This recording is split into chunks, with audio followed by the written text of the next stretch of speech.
Hello everyone. I'm going to review the lecture concerning brainstorming method for writing. We discussed the method of brainstorming when writing any piece of academic writing, just like a paragraph or an essay. This method gives the writer a chance to collect some ideas about the topic. Before that, choosing the topic which the writer is going to write his or her paragraph about, or even the essay, and even the ideas pertinent or relevant to the topic itself. As you can see over here, we have some pictures, and these pictures actually represent some samples of brainstorming methods. In picture number 1, for example, we have some oval shapes, but you can see that the shapes are different the oval shapes are different. Sometimes we have a big oval shape, and sometimes we have small oval shapes. If we focus on the center, we can have a very big oval shape compared to other oval shapes in the picture or in the figure. This center, or this oval shape which is given in the center, gives us the topic we're going to write our paragraph or even essay about. We can see that we have hospital, accident, truck, injury, arm. We can have winter, ice, and stoplight. If we consider that, or if you think about the way of figuring out this picture or drawing this picture, this does not come from scratch, no, but driving here, as a writer, you're sitting alone and you do like to write a paragraph or an essay about driving fast, or driving in winter, or whatsoever. Then you are going to collect some keywords or terms which are pertinent to that topic. And here we have, or here we come with hospital, accident, truck, injury. These are, or these represent your keywords or terms that you are going to include in your paragraph or in your essay. So this is not a ready-made figure or picture. No, suppose that you are sitting alone and I ask you to write a paragraph or an essay about driving fast in winter, or just driving. Okay, then you're going to take your pen or pencil, your sheet, and you're going to draw this figure starting from the center, which is represented in the term or in the word driving. And here we are going to draw a very big oval shape, or even a circle, or whatsoever. Then you're going to collect ideas which are represented by keywords or terms pertinent to the topic you're going to write about. And here we have driving. So I can think about accident, I can think about ice, since we mentioned winter. I can think about something wrong in the car, stopping light. I can think about an accident, I can think about truck, I can think about injury, arm, hospital, and all other pertinent terms or keywords which are going to be related to the central oval shape by arrows or by lines.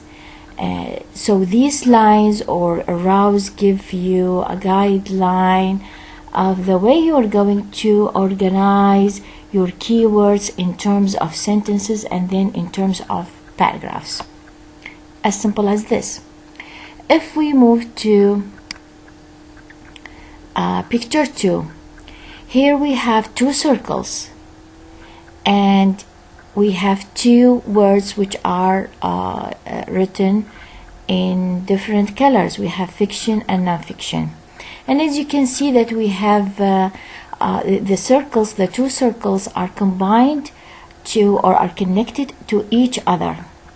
You see that, you can see that we have shared colors over here. Square, we have square shapes, and these square shapes include some words, some keywords, some phrases, short phrases, but not sentences.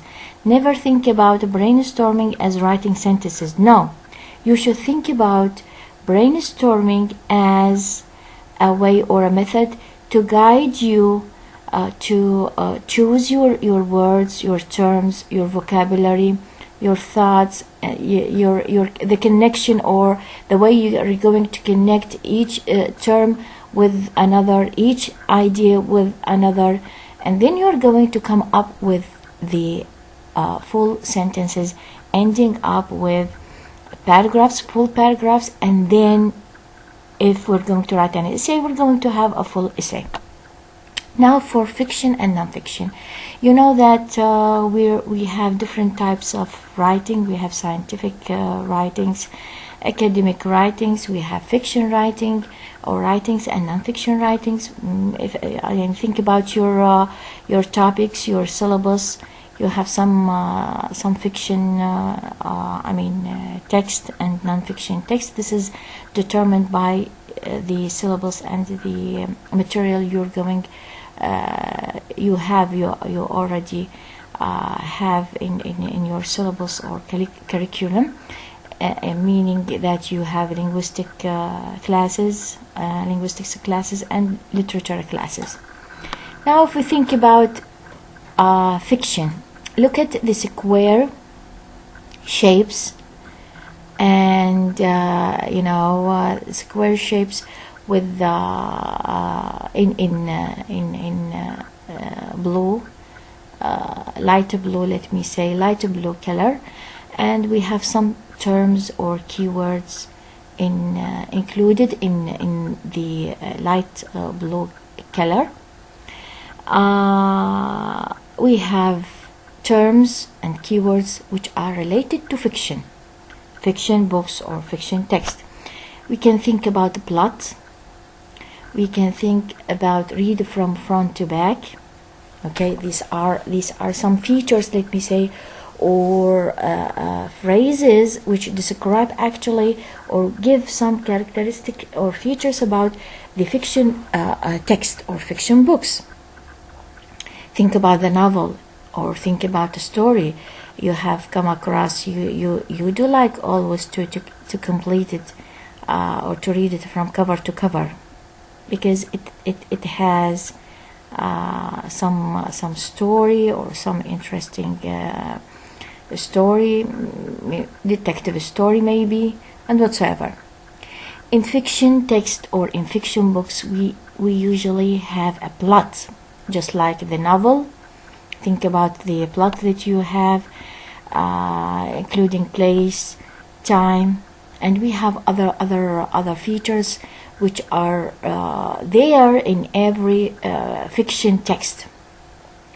Think about the problem and solution in every novel, especially the ones you have. You have experience in reading novels and fiction text, since it's included. This type of writing is included in your syllabus. There must be a problem in that novel or story, and the writer, in a way or another, tries his or her best to solve that problem.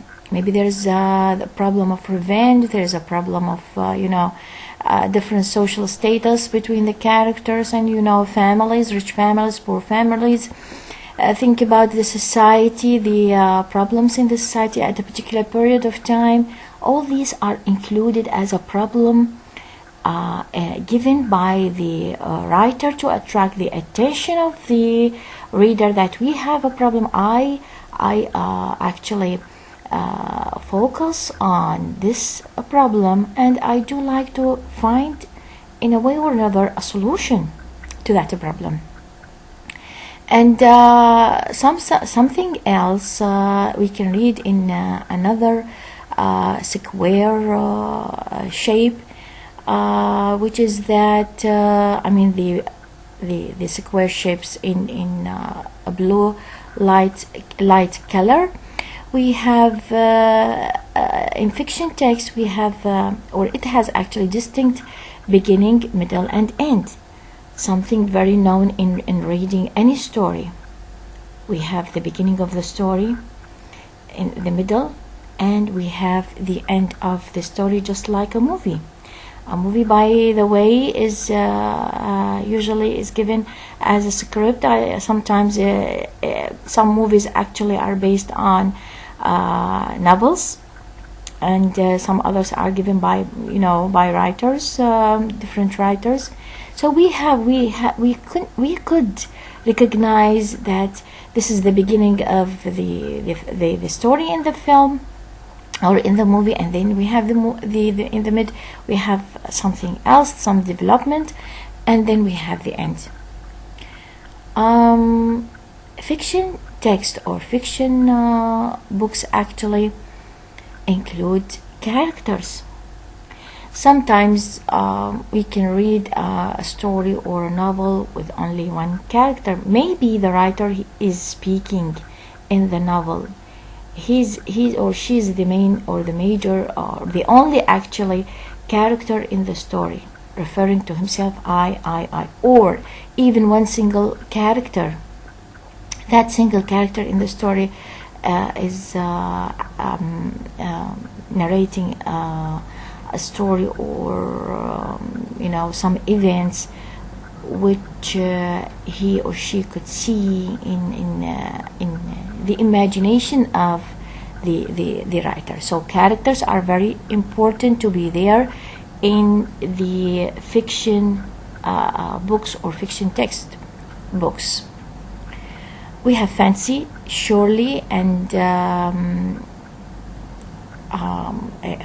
fancy for me actually should be there, and out of that fancy you can reach some worlds.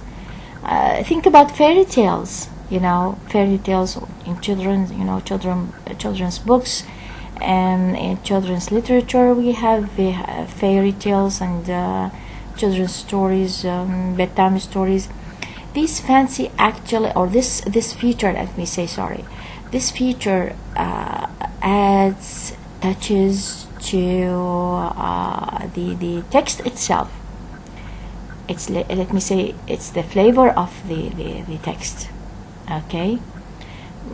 Without this flavor, you can just read lines, abstract lines. Okay. You cannot feel, you cannot imagine, you cannot sense what is there in the lines given by the writer. In fiction text or in fiction books, we have another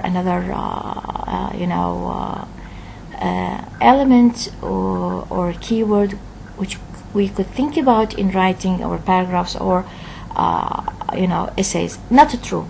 Sometimes fiction stories are true, and sometimes they are not.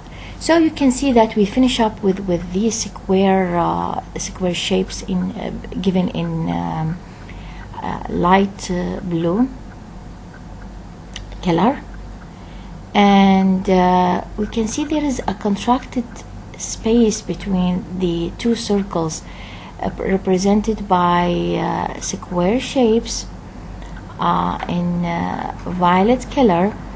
And here we can think about a comparison or a contrast between fiction text and non-fiction text. As I told you before, contrast means showing up the usually aspects of differences, while comparison means showing aspects of both differences, similarities, and differences. But here we can see that this let me say space between the two circles, these features or these elements, these keywords are shared by, if we think about a comparison or a contrast between fiction and non-fiction story, we can think about some elements or some keywords which we could think about when writing our paragraphs, comparative or contrast paragraph. I mean, as far as fiction and non-fiction text or textbooks are concerned. So here we have title and author. In both types of books we have, I mean, fiction and non-fiction, we have a title and author, we have text and we have books, table of contents, and topical idea. Both include, both types of books or text or writings, let me say, include these keywords. Now if you move to the square shapes which are given in light green color to the right, under non-fiction we can think about some elements or keywords which could be included in our explanation of non-fiction text. Think about grammar books that you have in your syllables. Grammar books never mention something about fantasy or not true. We have facts about the grammar in English. Okay, think about linguistics classes. These are facts about language, any other language.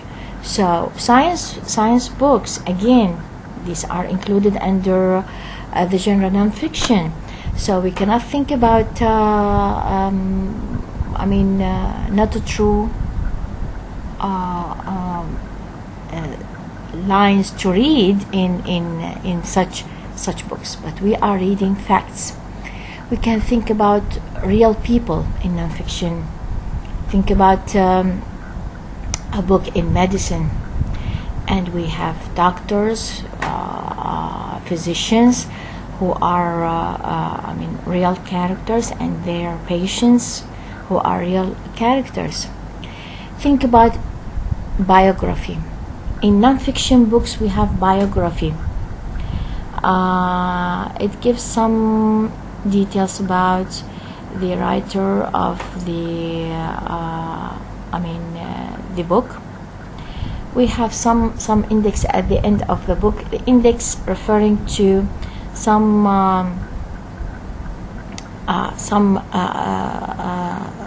terms, ideas, or let me say keywords, which are very important terms which are mentioned in the body of the book.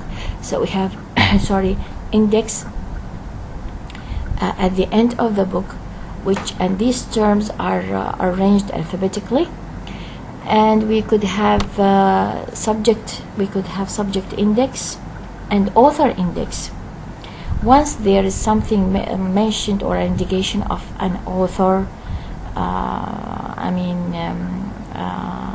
a scientist or whatsoever in the body of the non-fiction book, there could be an index, author index, at the end of the book, which gives the reader a chance to see who are the scientists, or the names of scientists or authors which are mentioned in the body of the text, with the page number, with the page number. Glossary is similar to subject index. We have diagrams in non-fiction books, just like a grammar, just like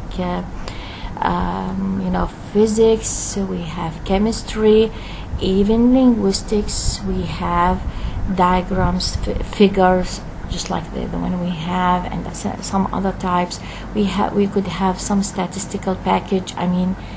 Statistics concerning some facts, some about results or findings, as far as a phenomenon is dealt with, a scientific phenomenon is dealt with, or an experiment or whatsoever.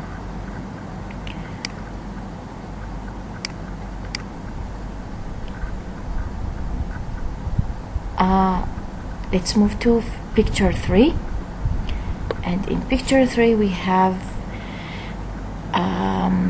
again some shapes, and in the center, just focus on the center at the very beginning, and here we have the topic that we are going to write our paragraph or essay about, the writing process.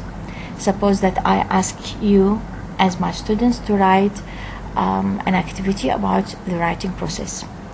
You take your pen or pencil, your sheet, and start, first of all, draw a circle in the mid, okay, of the sheet, and write the writing process.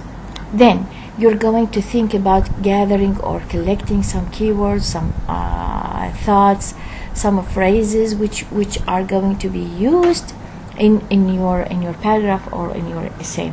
Then you're going to combine these in circles, small circles or keywords with each other in a logical way to come up or to make use of them, to develop these keywords and come up with sentences. Okay, you're going to come up with sentences out of these keywords and circles and lines. Okay, let's think about or let's focus on the right side of the picture. We can have first draft, okay, fast, get it down, content, revision, point of view, structure, support. Look at the lines. So under each keyword I can have two other keywords, just like revision. Okay, I have two lines over here, two oval shapes. I can think about support and structure. Look at revision. I can have other two keywords included under revision and combined with the revision, the term revision, in terms of the two lines. We have content and point of view. Think about publishing to the left side of the picture. Under publishing I can have three keywords: posting, submitting, and mailing. Okay, but I need to make use of these keywords in a logical way to develop these words in terms of what's called sentences, and then come up with paragraphs.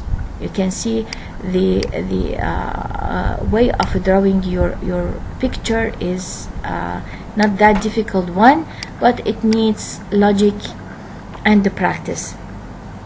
The last picture that we're going to have, and as we explained before, we have turtles. And look at the central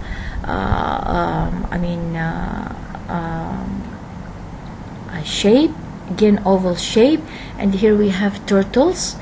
We're going to write, this is the topic, this represents the topic. So again, suppose writing about turtles is an assignment given to you by me. You're going to think about anything related to turtles in terms of keywords, and these keywords are going to be given in the figure the way you like, according to the way of organizing your thoughts in a logical way. Think about, for example, the word or the term pets to the right of the figure. Think about the term species, okay, appearance, habitat, food. So I need to choose my keywords and combine them, okay, in terms of lines, so that I can talk about, for example, pets.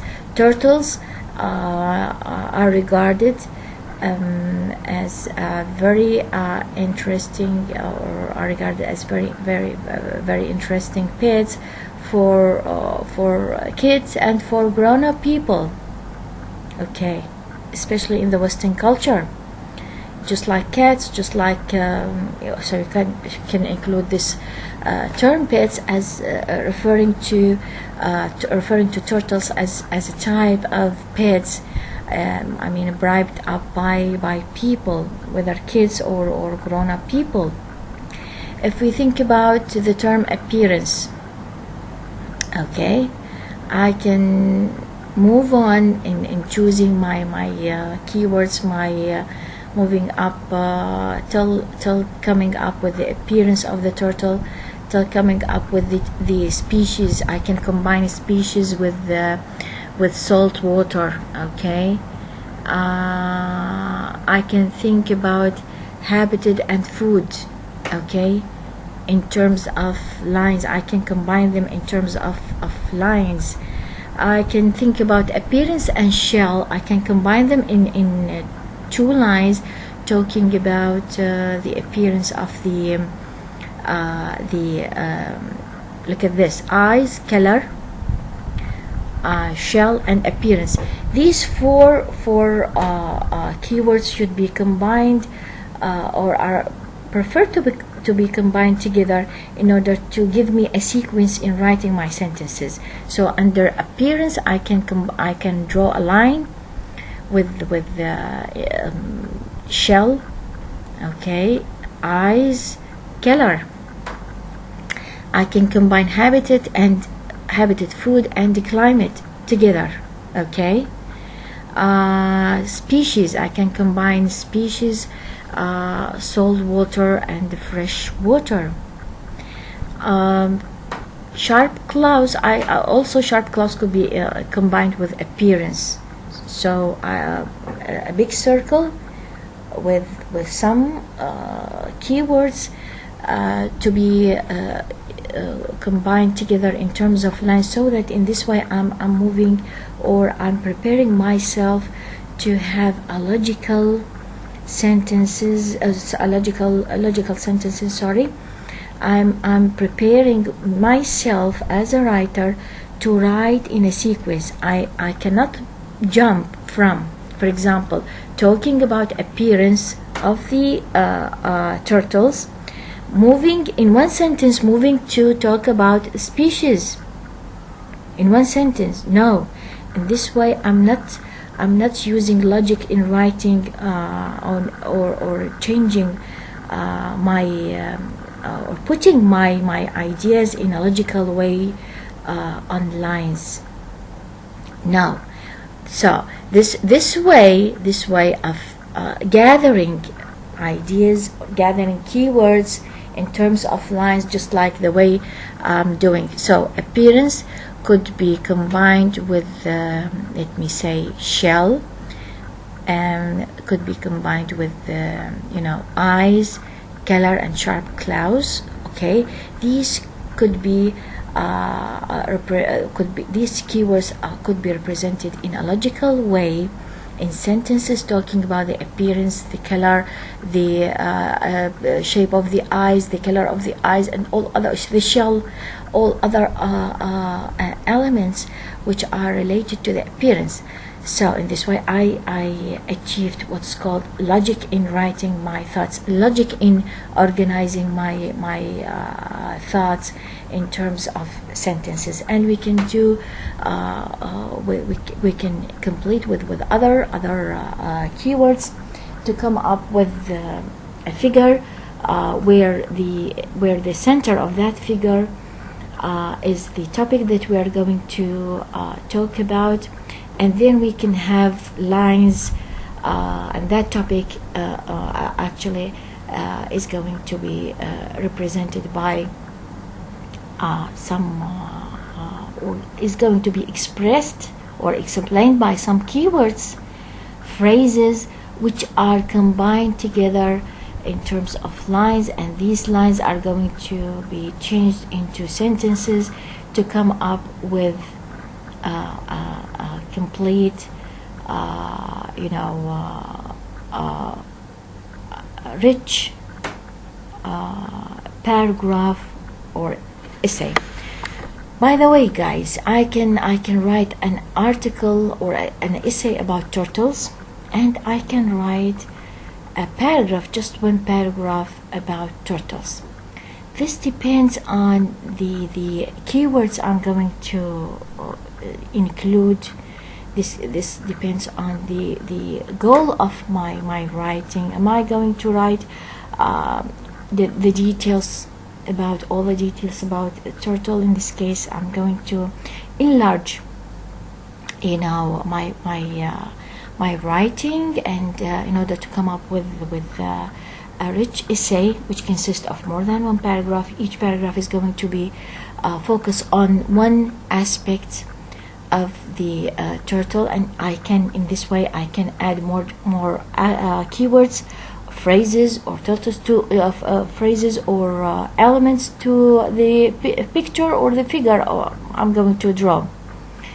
But thinking about this very short, very let me say limited figure, I can say that you can write a good paragraph depending on these keywords or elements to come up with a very good short brief paragraph where logical order is there. By logical order, I mean the way you are gathering your thoughts, the way you are going to gather your elements, okay, in terms of these circles and keywords that you have in your figure. The way I did with appearance, for example, I can talk about appearance after طبعا combining the figure with combining the elements in the figure with lines, and this is done before. This is a ready-made figure, guys. Don't think that you should draw your figure after writing. Never do this. I told you, and I'm repeating this, try to draw your figure before writing anything, okay? Try to focus on ideas, thoughts, keywords, elements, but not sentences. Never write your full essay or your full paragraph before drawing your brainstorming figure. This is very important, as I told you, to organize your ideas, to organize your keywords, the lines you're going to add to combine each group or each or each term in the figure is just like a guideline for you to write your sentences. يعني I'm going to combine or draw a line which gathers or which combines shell, eyes, color, okay, sharp claws together. So in this way I'm going to write sentences about the appearance of turtles as far as shell is concerned, as far as the eyes is concerned, as far as the color is concerned, and as far as the sharp claws is concerned. Another sentence or other sentences are going to tackle or explain the species of turtles. In this way I should combine using lines, I should combine between species, freshwater, saltwater. In this case I'm going to write sentences in sequence talking about the species of turtles, because we have two types of turtles, those turtles which we have turtle and tortoise,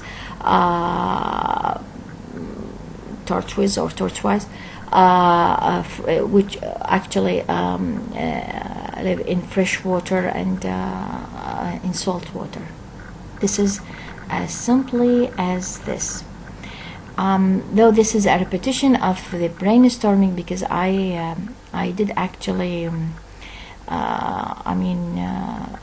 explain this before, but I did like to repeat the lecture because brainstorming is very important. I'm focusing on brainstorming because this is very important for you as writers.